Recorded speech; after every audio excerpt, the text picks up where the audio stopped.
कल्याण डोंबिवली महानगरपालिकेमध्ये एकूण 73 उद्यानं आणि 17 मैदानं आहेत अशी माहिती कल्याण डोंबिवली महानगरपालिकेची जी महासभा आहे त्या विषयपत्रिकेमध्ये प्रशासनामार्फत देण्यात आलेली आहे।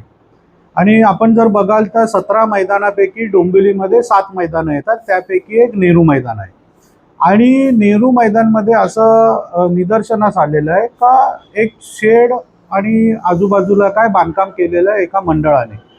आणि हे आता लक्षात आलं ज्या वेळेला ही विषयपत्रिका आली महासभेमध्ये आणि त्याच्यामध्ये प्रशासनाने स्पष्ट म्हटलंय का उद्यानापैकी काही 5 का 10 उद्यानं त्यांनी भाडेतत्वावर दिलेली आहेत, परंतु मैदानापैकी एकही मैदान कोणालाही त्यांनी भाडेतत्वावर किंवा कुठल्याही करारनाम्याने दिलेलं नाही।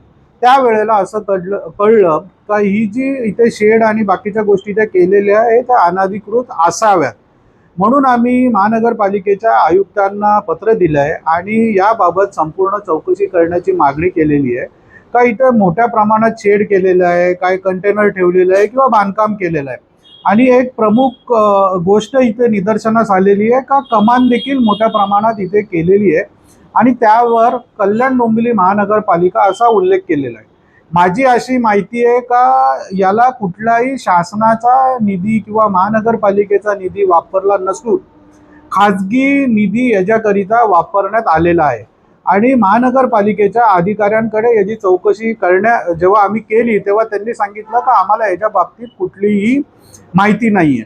मग एवढी मोठ्या प्रमाणात जर इथे बांधकामं आणि या सगळ्या गोष्टी होत असतील आणि महानगरपालिकेच्या अधिकाऱ्यांना जर या गोष्टी माहिती नसतील तर आम्ही आयुक्तांना ही विनंती केलेली आहे संपूर्ण प्रकरणाची चौकशी करताना आपण जे कोणी प्रभाग क्षेत्र अधिकारी असतील किंवा या विभागाचे जे कोणी अधिकारी असतील यांची पण आपण विभागीय चौकशी केली पाहिजे। अशा प्रकारे जाहीर मैदानामध्ये एखादा मंडळ जर अतिक्रमण करत असेल आणि महानगरपालिका याच्यामध्ये जर दुर्लक्ष करत असेल अत्यंत गंभीर बाब आहे।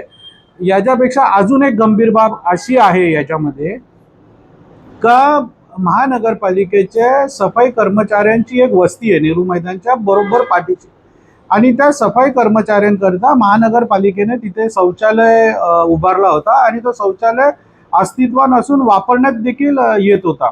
काही वर्षाआधी या मंडळाने त्या शौचालयाच्या जागी कार्यालय थाटलंय त्यांचं। म्हणजे ही तर एकदम आपण काय बोलायचं मला शब्द नाही आहेत या गोष्टीसाठी। माझी आयुक्तांना एवढीच विनंती आणि मागणी आहे का आपण या प्रकरणामध्ये तात्काळ चौकशी करून याच्यावर कारवाई करायला पाहिजे।